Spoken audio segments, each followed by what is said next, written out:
Hari ini saya mau menceritakan tentang sejarah berdirinya Republik Guguk sama melihat anak-anak di bawah. Yuk kita turun lihat.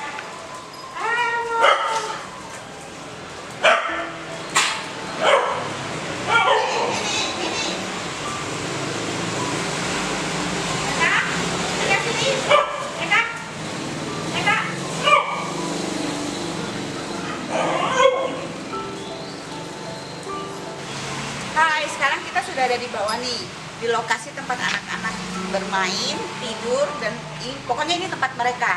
Di sini mereka nggak di kandang, dan sebagian dari mereka adalah hasil rescue atau kasus hibah. Itu namanya Joy. Joy punya kekurangannya, kalau dia pup dan pee, dia tidak bisa kontrol. Jadi tentu saja dia akan sulit mendapatkan adapter ya. Jadi dia udah stay di sini. Jadi foster udah selamanya sepertinya. Terus ini namanya Milo. Milo ini kakinya adanya cuma 3 karena diamputasi. Dia ditemukan terdampar penuh dengan lumpur. Ada juga albumnya di FG dan sepertinya juga udah akan menjadi foster lama ya. Hai Milo, say hi. Hai Milo, say hi. Ini namanya Odong ya. Odong agak takut, kemarin sempat berantem, kakinya luka ya. Odong-odong itu dari kasus GM. Jadi dia adalah cikal bakal berdirinya Republik Guguk. Ini Odong-odong. Hai Odong-odong, Lucy, Odong-odong. Ini Lucy. Lucy adalah guguk yang ditemukan di lokasi Pasar Mobil Kemayoran. Kakinya juga cuma 3 dan waktu itu dia sangat kurus dan dia hampir tidak bisa bertahan karena kesempatan hidup dia cuma 50 dan 50. Ini Lucy. Dia juga ada di album RG. Hai Lucy, waktu itu dia galak sekali tapi sekarang dia udah gak galak. Udah baik. Ini Molly sudah kasusnya udah lama banget di RG, ada albumnya juga. Kasus Jelembar. Tapi di pos-pos juga nggak bisa mendapatkan adapter, tapi di sini sudah lama banget ya. Ini Barbie kasus hibah. Tadinya diminta karena orang tua Barbie itu melahirkan banyak, jadi kita minta betina supaya bisa kita steril. Tapi ownernya tuh akhirnya meminta untuk dikip, nggak dikasih open for adopt. Dan Barbie itu punya kelemahan agak sakit kulit. Nah, dan dia nakal banget. Ini Arlolita ya. Arlolita juga kasusnya ada di album RG, bisa dilihat ya. Dia juga sakit kulit, di open adopt juga nggak, agak susah ya, karena dia sudah sakit kulit seperti itu dan udah tua ya. Nggak ada giginya sekarang dia. Arlolita. Ratu kakinya bekas patah. Jadi dia agak sedikit, jalannya agak sedikit aneh. Dia kasus Raja Wali. Anak-anaknya sudah diadopsi, tinggal dia agak sulit karena mungkin dia cacat ya. Ini Nini adalah kasus rumah duka dada.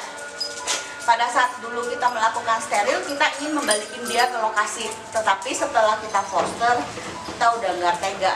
Dan dia sudah tua, giginya pun sudah tidak ada. Ini Lala itu kasus dari kapuk. Lala itu tidak bisa dipegang sama yang lain, cuma sama saya aja. Karena dia galak, direscue dari lokasinya di kapuk. Saat itu dia sakit kulit, demodex, sekarang juga dia suka kambuh. Jadi harus benar-benar care banget, dan open adopt pun sudah agak susah ya karena sakit ya dia. Hai Lala.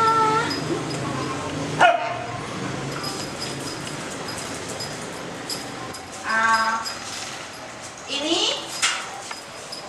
Bimbi direscue dari hutan di Serang oleh rumah singgah TPP ya. Dari Serang dia dapatnya, di hutan. Jadi dia takut sama manusia. Ya kalau tipe begini ya susah diadopsi ya, karena tidak suka sama manusia, dia takut. Dia kabur kalau lihat orang. Ini Ini Coklut. Coklut ini buta. Dia direscue dari lokasinya Tanjung Duren. Saat itu kita ketakutan saat banjir besar itu dia hilang. Tetapi kemudian dia muncul lagi dan kedua matanya sudah buta. Ini vodka. Vodka semua saudaranya sudah diadopsi, tinggal dia. Dan ibunya Vodka itu meninggal ditabrak sama truk, lokasinya di Green Garden. Vodka ya? Vodka udah di sini dari kecil, ya, kakak ya. Oke. Ini Eta. Eta kasus Ratna Irma X Gunung Sindur. Kalau masih tahu, kalau tahu ya. Ini kasus X Ratna Irma. Dia agak pemalu, diam aja, menyendiri, nggak bermain. Tuh galak tuh. Jangan ya. Nah, galaknya ya. Madonna kasus ditinggal di rumah kosong dan ini udah kasus lama sekali. Dia sudah di sini hampir sekitar 4 tahun. Jadi kondisinya dia sakit kulit ya, begini-begini aja dia. Nih begini. Dan dia sudah buta juga. Udah tua dan buta. Madonna. Ini Nirwana. Sini nak. Sini, awas dulu boy. Nirwana. Sini nak, Nirwana ini kedua matanya pun buta, ya. Dan ini di rescue susah sekali dan galak sekali waktu di lokasi. Meskipun dia buta, dia susah sekali rescue-nya, ya. Ini dia, tapi sekarang dia sudah baik tuh, ya sayangnya. Ini Nir.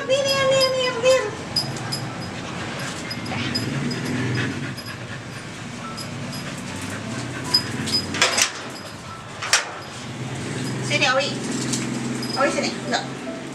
Sini Owi. Ini Owi ini adalah kasus hibah, ya. Dia tadinya mau di open for adopsi, tapi ownernya masih sering datang, anak umur 10 tahun. Jadi saya nggak tega open, ya udah dia stay di sini aja. Dan dia paling nakal di sini karena dia gede di sini. Lihat tuh.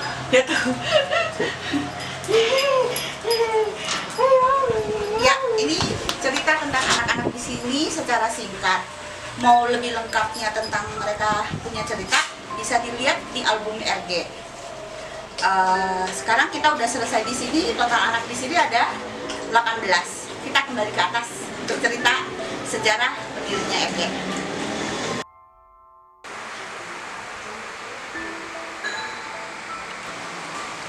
Hai, sekarang saya mau bercerita tentang sejarah berdirinya Republik Gubuk. Republik Gubuk itu antik dan unik cerita berdirinya. Waktu itu kita ada kasus di Jakarta yang anak-anaknya itu sekitar ada 55-an tinggal di lokasi gedung kosong di sekitar Gajah Mada Plaza, kurang lebih daerah situ. Nah, di situ itu mereka tinggal seperti di dalam hutan, tidak ada yang kasih makan, tidak ada yang ngurusin, jadi mereka tuh tinggal seperti free di sana, beranak pinak di sana sampai jadi sekian banyak. Kemudian ada temen yang kita kenal, kita semua kenalan dari Facebook. Nah, mereka menemukan lokasi itu dan melapor. Jadi pada waktu itu sekitar 3-4 tahun yang lalu, mungkin sudah sekitar 5 tahun ya, mungkin sekitar 5 tahun yang lalu lokasi itu ditemukan. Dan dia teman yang di Facebook itu, Ivana sama Lucy, lapor ke senior, grup rescue senior, dan ternyata mereka semua sudah penuh dengan kasus, ya.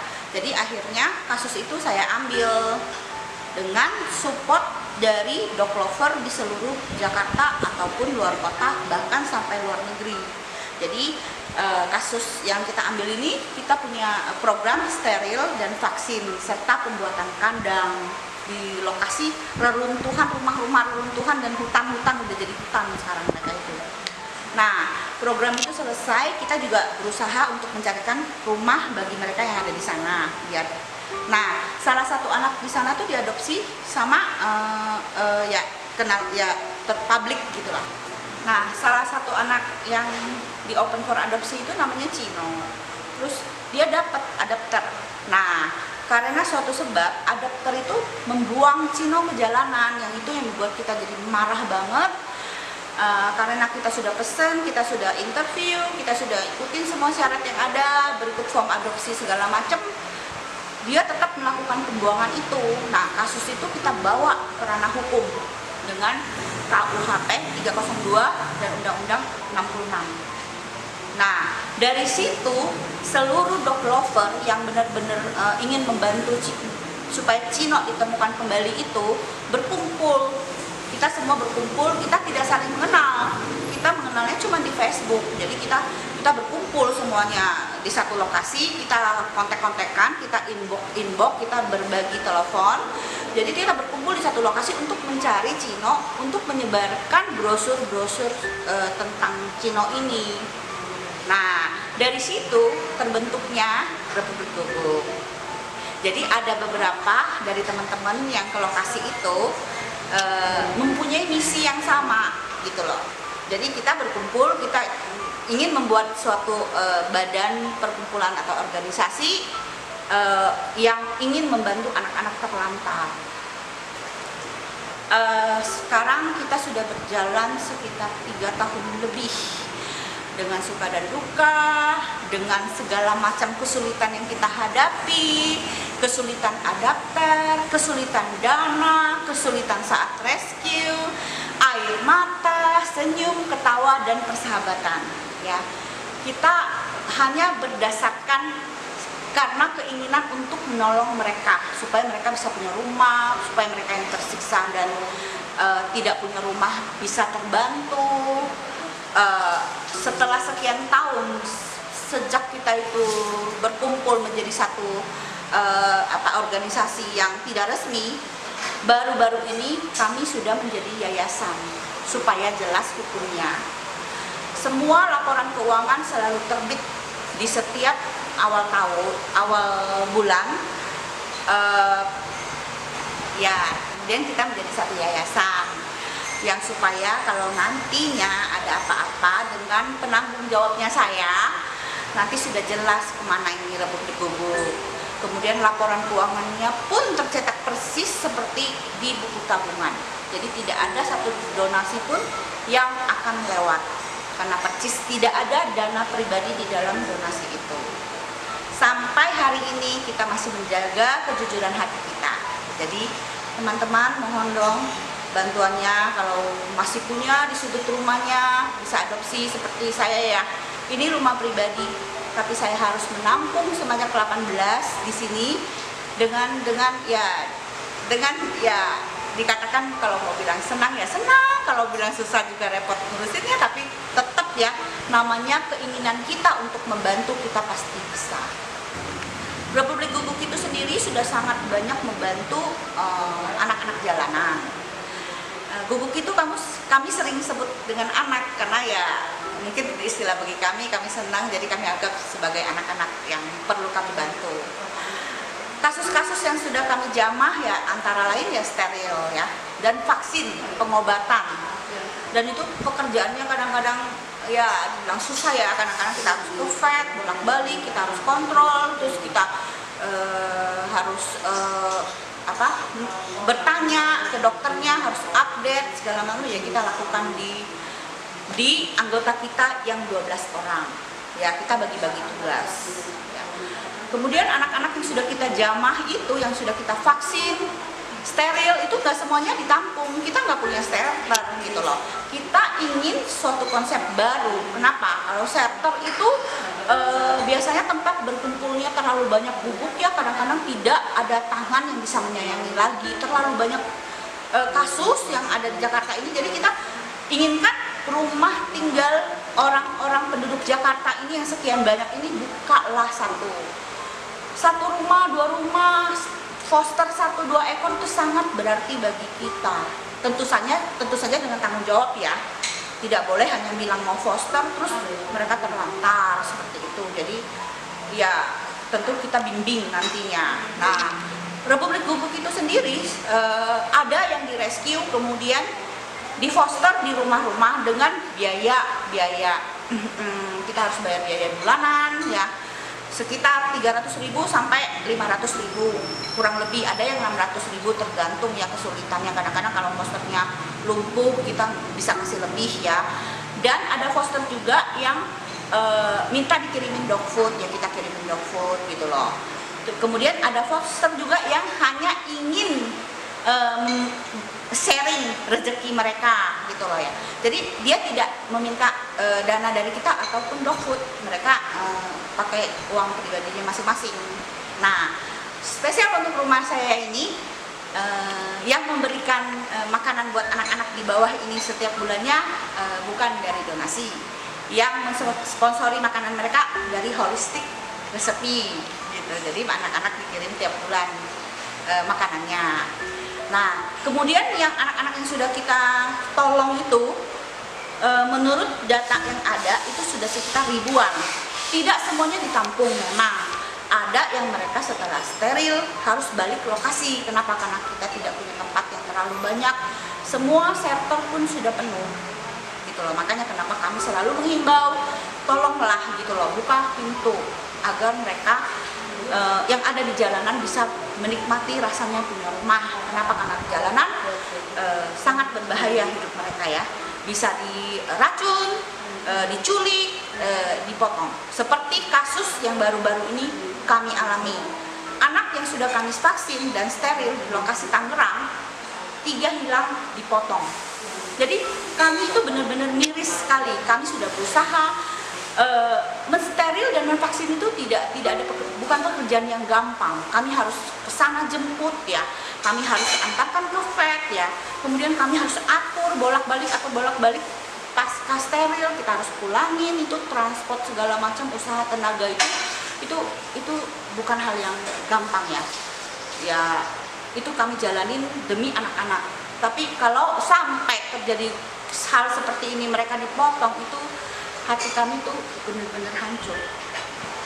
Suka duka saya menjalani ini ya, kadang saya saat memutuskan merescue satu anak ya, atau mengambil satu kasus ya, mereka terselamatkan, happy banget. Nggak ada yang lebih happy dari ini deh sepertinya ya, happy banget kayaknya. Aduh, mereka tertolong seperti itu. Tetapi dukanya adalah saat ada perbedaan pendapat, kadang-kadang kita ribut juga, ya namanya juga manusia ya. Semoga dengan ributnya ini kita kadang-kadang persahabatan kita semakin kuat ya. Namanya kita tidak dibayar sama sekali. Kita ini ibu-ibu rumah tangga, juga orang-orang pekerja gitu loh. Jadi kita bakti kita terhadap Tuhan Yang Maha Esa melalui tugas ini. Jadi saya harapkan ya mungkin ya teman-teman yang melihat video ini bisa lebih mengerti. Tolonglah buka pintu buat mereka. Kenapa? Kalau tanpa kita, mereka itu tidak bisa berbuat apa-apa. Mereka itu seperti bayi. Jadi kita memang harus membantu mereka. Jadi itu kami lakukan sebagai amal dari ibadah kami. Greenie sudah 7 tahun, dia ex-breeder. Nah, please ya, punya profesi sebagai breeder ya, tolong ya. Mereka ini kalau sudah tua jangan dibuang, jangan bilang mau ganti induk, kasihan mereka sudah menghasilkan uang. Jadi tolonglah, tolong yang namanya breeder punya hati. Teman-teman, udah selesai nih syuting dan ceritanya. Akhir kata, saya mau pesen dong sama para owner yang punya guguk atau meong ya, sama-sama binatang peliharaan, tolong ya, jangan disiksa, jangan lupa dikasih makan, jangan dibuang, karena semua itu sudah ada hukumnya. Hanya saja sebagian besar masyarakat kita nggak tahu. Undang-Undang 302 itu mengatur tentang semua itu. Nah, kita ini lagi aktif berjuang juga untuk melawan lapor. Jadi guguk itu bukan makanan. Jadi kita juga ada bikin petisi. Jadi tolong teman-teman yang belum menandatangani petisi itu, please help ya. Terima kasih untuk makan.com dan Holistic Recipe serta Cerita Hewan atas dibuatnya video ini. Ditonton ya. Sampai ketemu lain waktu. Tolong bantu di-share juga teman-teman. Bye.